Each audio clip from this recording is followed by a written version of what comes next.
आप सभी लोग सुख चाहते हैं, लेकिन सुख चाहते तो हैं, पर सुख चाहने के लिए जहां दौड़ना वहां दौड़ते नहीं है, गलत दौड़ते हैं। हमारे शरीर में दो चीजें हैं, एक शरीर है, एक आत्मा है। थोड़ा सा 5 मिनट का समय लेके मैं ये प्रश्न आपको उठाऊं और बहुत अच्छी बात आज आपको बता दूं, आपके बहुत सारे डाउट्स क्लियर भी हो जाएंगे। सुनो, हमारे शरीर और आत्मा अलग है, ये तो हम पहले भी आपको 1000 बार बता चुके हैं। आगे सुनो इससे। क्या हम आंखों से देख सकते, आंखों से सुन सकते हैं? नहीं। क्या कानों से देख सकते हैं? नहीं। क्या हम नाक से खा सकते हैं? समझो, ईश्वर ने सब चीजें अलग अलग बनाई हैं। देखने के लिए आंखें हैं, सुनने के लिए कान। आंखों से सुन नहीं सकते, कानों से देख नहीं सकते, अलग है ना। उसी प्रकार शरीर का सुख है संसार। शरीर का सुख क्या है? संसार क्या है? शरीर का सुख। गाड़ी, बंगला, पत्नी, पुत्र, परिवार, ये कहां का सुख है? शरीर का। अब रही आत्मा की बात, तो आत्मा का सुख किससे है?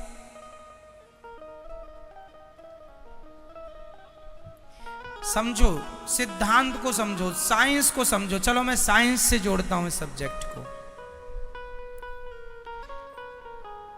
आप किसी भी वस्तु को ऊपर से छोड़ दीजिए, वो पृथ्वी पर जाके गिरेगा। साइंस कहता है गुरुत्वाकर्षण पृथ्वी में है। ये तो सत्य है कि गुरुत्वाकर्षण है, पर इसके अतिरिक्त एक सत्य और है, क्योंकि वो पृथ्वी का ही हिस्सा है।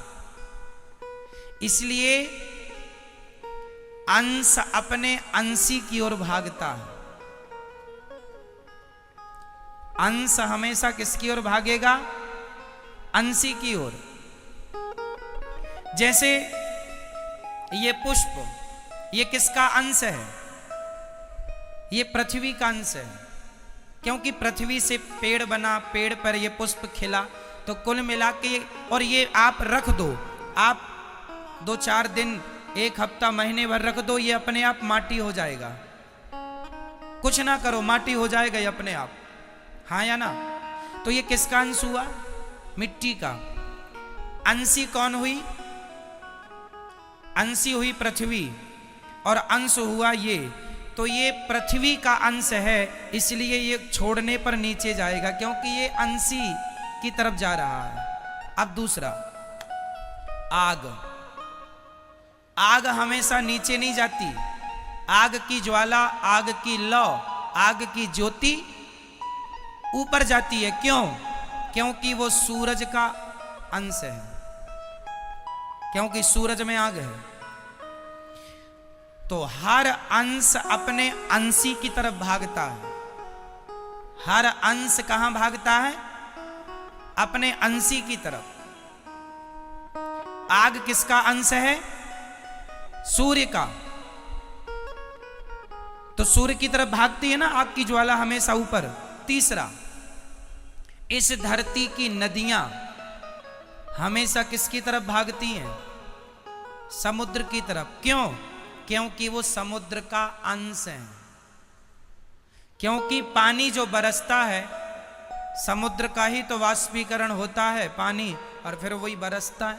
तो वो एक्चुअली इनडायरेक्ट वो समुद्र का ही पानी है, बरसता है, नदियों में आया, फिर वो अपने अंश की तरफ भागा, अपने अंशी की तरफ। समझो, जैसे पृथ्वी का कोई भी हिस्सा वो पृथ्वी की तरफ भागता है, कोई भी पुष्प, कोई भी पत्थर, कोई भी मिट्टी का ढेला, क्योंकि वो पृथ्वी का अंश है, इसलिए पृथ्वी की तरफ। आग सूर्य का अंश है, इसलिए सूर्य की तरफ। नदी समुद्र का अंश है, इसलिए समुद्र की तरफ। और हमारी आत्मा ईश्वर का अंश है। ईश्वर अंश जीव अविनाशी। इसलिए जब ये ईश्वर की तरफ भागेगी तब ही इसे सुख मिलेगा, अन्यथा इसे कभी सुख मिल नहीं सकता। आप लोग रसगुल्ला खाते हैं, तो आप कहते हैं आनंद आ गया। अरे रसगुल्ला से शरीर को आनंद आ सकता है, इंद्रियों को आनंद आ सकता है, आत्मा का तो रसगुल्ला से कोई लेना देना नहीं।